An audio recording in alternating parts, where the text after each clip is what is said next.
Tesco updates investors this week on its trading over Christmas, although speculation continues about how it'll shore up its balance sheet for the longer term. Stephen Springham joins us now from Planet Retail with more. Stephen, I want to look at the balance sheet in just a minute for Tesco, but first, what should investors expect for the Christmas trading period? I mean, it's no great surprise, but we're looking at another pretty hefty sales decline. For Q3 as a whole, I think we're expecting something in the region of -4% to -5%, which on the surface is further sign of weakness. Actually, I think if you look at the more isolated period of Christmas, so maybe the 6-week period around Christmas, that figure might be slightly better, maybe -3%. So still not a great number, but if there are any crumbs of comfort, I think there may be a slowly improving trend. One of the trends overall in retail at the moment is this click and collect, and I know that Tesco is particularly large in this area. Is this something that they'll make something of? It's not something I think they're going to make a lot of noise about when they report on Thursday, but you're right to point out that it is very much a competitive strength of Tesco.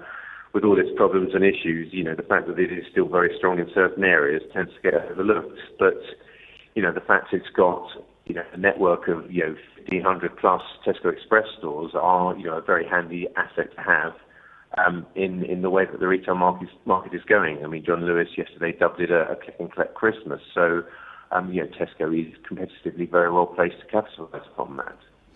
In the longer period, Tesco's already cut its interim dividend by a margin of 75%, and a full-year dividend cut is doubtless on the way. But cash is what the company needs now. What do you think Tesco is looking at in terms of divestment? There's been a lot of column inches put aside in the last week or so about any announcements possibly this week on some of the potential here. What's your thought on what Tesco is going to do?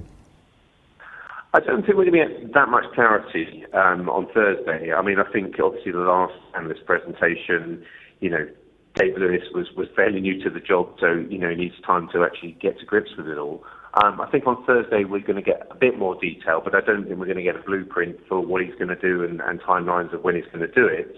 But really, to answer your question in terms of what they might do in terms of divestment, I mean, I would say that there are no sacred cows in this. I think everything is under review. I mean, the obvious candidates are some of the overseas businesses, Tesco Bank, possibly Dunnhumby, and some of the more peripheral things like Blinkbox or the restaurant businesses they've acquired. So I would say all of that is under review, but I don't think we're going to get huge amounts of clarity on decisive action on any of them on Thursday. We know, of course, that if they get rid of something along those lines, it's a wad of cash on the balance sheet. I know that for the longer term, another way they're looking at saving money appears to be a potential that they could well be looking at the final salary pension scheme. Do you see this as something that is seriously on the cards? I think again, we can but speculate, but I would say that is something that they would be looking at very seriously in terms of logical ways of cutting costs, saving, raising cash. I mean, these are the two messages that are going to come out on Thursday, most definitely. They are going to be talking a lot about the balance sheet and how that gets shored up, and the other will be on how they're going to cut costs. So I would, maybe huge amounts of visibility might not emerge on the final salary pension scheme on Thursday, but it's got to be one of the things that's under review. But then, pretty much everything else will also be under review. In terms of asset sales, the most obvious ones are probably the property portfolio. By asset sales, I don't mean store closures, I mean sale and leaseback. So, I think that is one of the items we can say will definitely be on the agenda over the next few months.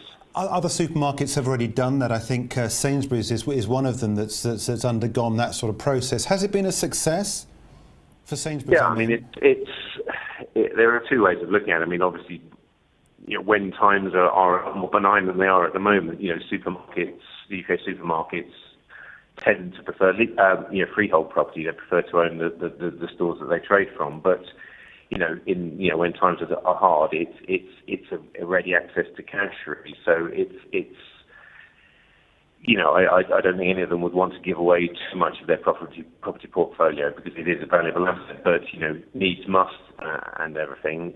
It's a way of securing cash fairly quickly. They are sitting on quite a lot of assets that can be utilised there. Yeah. Just going back to what you were saying about the Christmas trading period, and you were saying that if anything, there might be a little bit of good news, if there is good news at all, coming out on Thursday. But in the longer term picture, how long will it be until we can say that Tesco is anywhere near the bottom of this cycle that clearly it's finding it difficult to get out of? Yeah, I mean, it's the million-dollar question. I mean, it's worth saying. I mean, obviously, these figures from Tesco aren't going to be pretty. Sainsbury's figures aren't likely to be much better. So it's not just peculiar to Tesco. And what's really at the root of this is UK grocery market that's undergoing fundamental structural change. And while it's undergoing this change, it's not growing at all. We're seeing zero, even negative growth in volumes and values in UK grocery. So the longer we stay in that sort of market, and there's no doubting it's going to be that way for the rest of this year, possibly into next year as well. We're not really at the bottom yet. Even what Tesco is doing here is fundamentally conducting open heart surgery in a market that's really struggling for oxygen. Yeah. Okay. Well, look, Stephen, thanks indeed for joining us. No problem at all. That's Stephen Springham there from Planet Retail.